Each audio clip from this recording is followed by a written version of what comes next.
Godavari Banakacherla link ప్రాజెక్టుపై మరోసారి తెలంగాణ సర్కార్ తీవ్ర అభ్యంతరం వ్యక్తం చేసింది.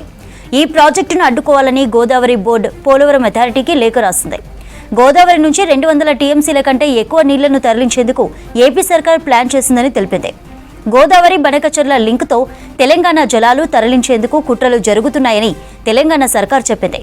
వెంటనే బనకచెర్ల కట్టకుండా ఏపీని అడ్డుకోవాలని గోదావరి బోర్డు పోలవరం అథారిటీకి విజ్ఞప్తి చేసింది. బనకచెర్ల అడ్డుకోవాలంటూ గోదావరి బోర్డు పోలవరం అథారిటీకి తెలంగాణ సర్కార్ లేఖ రాయడంపై మరిన్ని వివరాలు శ్రీశైలం లైవ్ ద్వారా అందిస్తారు. శ్రీశైలం, బనకచెర్లపై తెలంగాణ సర్కార్ లేఖకు సంబంధించిన అప్డేట్స్ ఏంటి?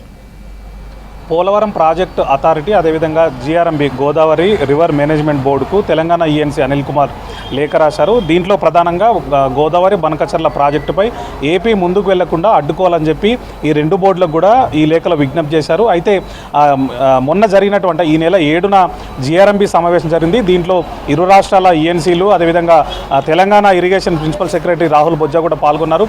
ఈ సమయంలోనే ఆ సమావేశంలోనే తెలంగాణ అధికారులు అదేవిధంగా రాహుల్ బొజ్జా కూడా స్పష్టంగా చెప్పారు, బనకచెర్ల ప్రాజెక్టు సంబంధించి ఏదైతే ఏపీ ముందుకెళ్తుందో అది సరికాదని, ఖచ్చితంగా దాన్ని ఆపాలని చెప్పి అడ్డుకోవాలని చెప్పి GRMB చైర్మన్కు అదేవిధంగా మెంబర్స్ కూడా విజ్ఞప్తి చేశారు. అయితే ఈ సమావేశం జరిగిన తెల్లారి అంటే ఈ నెల 8నే గోదావరి జలహార పేరుతో ఈ నెల 3న ఏపీ క్యాబినెట్ సమావేశంలో ఆమోదం తెలిపారు. గోదావరి ఏదైతే గోదావరి నుంచి బనకచెర్లకు లింక్ చేస్తున్నారో దానికి సంబంధించినటువంటి గోదావరి జలహారతి పేరుతో ఏర్పాటు చేసినట్టు కార్పొరేషన్ ఈ నెల 3న ఏపీ క్యాబినెట్ ఆమోదం తెలిపింది. అదేవిధంగా 7 నాడు GRMB సమావేశం జరిగింది. ఆ జరిగిన వెంటనే జీవో 16 పేరుతోని ఈ నెల 8న ఏపీ ప్రభుత్వం గోదావరి నుంచి మిగులు జలాలను బనకచెర్లకు తరలిస్తున్నామని చెప్పి ఆ జీవోలో పేర్కొంది. ఇది కరెక్ట్ కాదని చెప్పి దీని మీద ముందుకు వెళ్లకుండా అడ్డుకోవాలని చెప్పి ENC అనిల్ కుమార్ ఈ లేఖలో పేర్కొన్నారు. దీంట్లో మరొక అంశం కూడా పేర్కొన్నాం. ప్రధానంగా 2018 నుంచే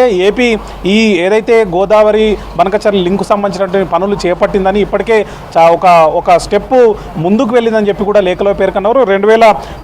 అంటే వాళ్ళు పేర్కొన్న లేఖలో చెప్పినట్టు 2018లోనే పల్నాడు డ్రాట్ మిటిగేషన్ ప్రాజెక్టు పేరుతోని 1000 కోట్లకు పైగా ఖర్చు పెట్టారని, దీని ద్వారా గోదావరి బనకచెర్ల లింకు సంబంధించి అప్పుడే 1000 కోట్లకు పైగా ఖర్చు పెట్టి 2018లోనే దీనికి సంబంధించిన కొంత పని అంతా కూడా పూర్తి చేశారని ఈ లేఖలో పేర్కొన్నారు. అదేవిధంగా ప్రస్తుతం ఏదైతే పోలవరం నుంచి రైట్ మెయిన్ కెనాల్తో పాటు దాంతో సమాంతరంగా మల్లొక కెనాల్ కూడా తవ్వి ఆ నీటిని గోదావరి నుంచి తీసుకుని బనకచెర్ల కలపాలని ఆలోచన చేస్తున్నారని, దీనికి శ్రీశైలం రైట్ మెయిన్ కెనాల్ను వాడుకుంటున్నామని చెప్పి ఏపీ చెప్పిందని కూడా ENC అనిల్ కుమార్ ఈ లేఖలో పేర్కొన్నారు. అంటే దీంట్లో కూడా ఏం చెప్తున్నారంటే ఇప్పటికే ఆల్రెడీ 10,000 అంటే వాళ్ళు పోలవరం ప్రాజెక్టుకు సంబంధించి టెక్నికల్ అడ్వైజరీ కమిటీ కేంద్ర ప్రభుత్వం ఆధ్వర్యంలో ఏదైతే ఉందో ఆ కమిటీ ఆమోదం తెలిపినట్టు వాళ్ళు చెప్పింది కేవలం 283 క్యూమెక్స్ సామర్థ్యంతో కాలువలు నిర్మిస్తామని చెప్పి పోలవరం సంబంధించినటువంటి ప్రాజెక్టు పర్మిషన్ల సమయంలో ఏపీ TACకి చెప్పింది. కానీ ఆ తర్వాత అది ఎప్పుడు జరిగిందనంటే 2009లో ఈ సమావేశం జరిగింది. ఆ సమావేశంలో మన టెక్నికల్ అడ్వైజరీ కమిటీ 330 ఈ రెండు అంటే ఈ సామర్థ్యంతో 2 కాలువలకు రైట్ మెయిన్ కెనాల్ అదేవిధంగా లెఫ్ట్ మెయిన్ కెనాల్ పోలవరంకి సంబంధించి ఆమోదించింది. కానీ 2019లో జరిగినటువంటి టెక్నికల్ అడ్వైజరీ కమిటీ సమావేశంలో CWC ఆధ్వర్యం జరిగింది. దాంట్లో అదానికి వచ్చేసరికి ఈ కాలువల సామర్థ్యాన్ని ఏపీ ప్రభుత్వం 496 క్యూమెక్స్లకు అమాంతం పెంచిందని, ఎలాంటి అనుమతులు లేకుండా ఎలాంటి పక్కనటువంటి రాష్ట్రాన్ని సంప్రదించకుండా ఎవరిని సంప్రదించకుండా ఏకమొత్తంలో పెంచేసిందని, అంటే దీనికి మొదటి నుంచి కూడా ఏపీ ప్రభుత్వం ఈ విధంగా ప్లాన్ చేస్తుందని చెప్పి ఈ లేఖలో ENC అనిల్ కుమార్ పేర్కొన్నారు.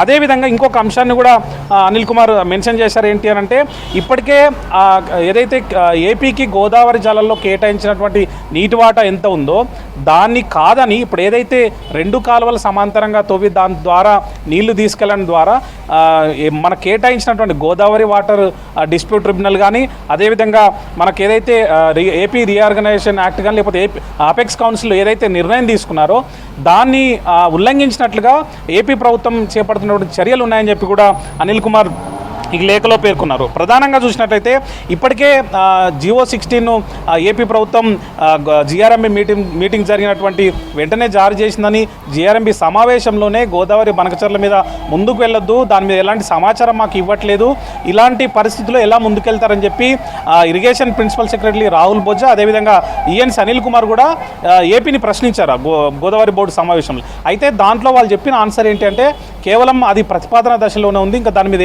ఏ విధంగా ముందుకు అంటే దాని మీద ఎట్లాంటి పురోగతి లేదని చెప్పి ఆ సమావేశంలో చెప్పి మరుసటి రోజే జియో 16 జారీ చేసి గోదావరి నీటిని బనకచర్లకు లింక్ చేసేటువంటి జియోను జారీ చేశారు. దీని మీద కూడా ఈ లేఖలో అభ్యంతరం వ్యక్తం చేశారు. మరో అంశాన్ని కూడా ఈ లేఖలో పేర్కొన్నారు. ఏంటి అని అంటే ఎవరైతే గోదావరి మెంబర్ సెక్రటరీ ఉన్నారో ఆయన బనకచర్లకు సంబంధించి కేంద్ర జలశక్తి నుంచి వచ్చినటువంటి లేఖను దాచిపెట్టారు, దాన్ని తెలంగాణ ఇవ్వకుండా తెలంగాణకు అన్యాయం చేశారు, దాని మీద సమాచారం లేకుండా చేశారని చెప్పి ఆ సమావేశంలోనే జిఆర్ఎంబి సమావేశంలో కూడా ఈ అంశాన్ని బయటకు రాగా అప్పుడే వీళ్ళు తెలంగాణ అధికారులు వ్యతిరేకించారు, నిరసన కూడా వ్యక్తం చేశారు. అదేవిధంగా ఇప్పుడు కూడా ఈ లేఖలో కూడా ఇదే అంశాన్ని మెన్షన్ చేశారు. మొత్తంగా అంటే ఏపీ లేదు అంటూనే ఈ ఏదైతే గోదావరి బనకచర్లకు సంబంధించినటువంటి అంశాన్ని ముందుకు తీసుకెళ్లేటువంటి ప్రయత్నం చేస్తుంది. వెంటనే దీన్ని ఆపాలి, అడ్డుకోవాలని చెప్పి ఇటు జిఆర్ఎంబికి అదేవిధంగా అటు పోలవరం ప్రాజెక్ట్ అథారిటీకి కూడా తెలంగాణ అధికారులు లేఖ రాశారు.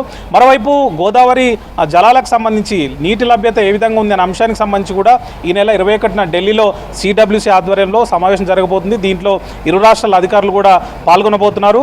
దీంట్లో కూడా ఈ అంశాన్ని తెలంగాణ అధికారులు మెన్షన్ చేసే అవకాశం ఉంది. ఎందుకు అనంటే గోదావరికి సంబంధించి ఏదైతే నీటి కేటాయింపులు ఉన్నాయో దాంట్లో 449 టీఎంసీలు ఏపీ ప్రభుత్వానికి కేటాయించిన నేపథ్యంలో దాన్ని మించి ఈ పోలవరం ప్రాజెక్టు నుంచి గోదావరి నీటిని బనకచర్లకు లింక్ చేయడం ద్వారా అధికంగా తరలించే అవకాశం ఉందని చెప్పి ఇది ఖచ్చితంగా కేటాయింపులకు విరుద్ధం, ఏదైతే అపెక్స్ కౌన్సిల్లో నిర్ణయం ఉందో ఆ నిర్ణయాన్ని వ్యతిరేకించినట్లు అవుతుందని చెప్పి ఢిల్లీలో జరిగే సమావేశంలో కూడా మెన్షన్ చేసే అవకాశం మనకు కనిపిస్తోంది.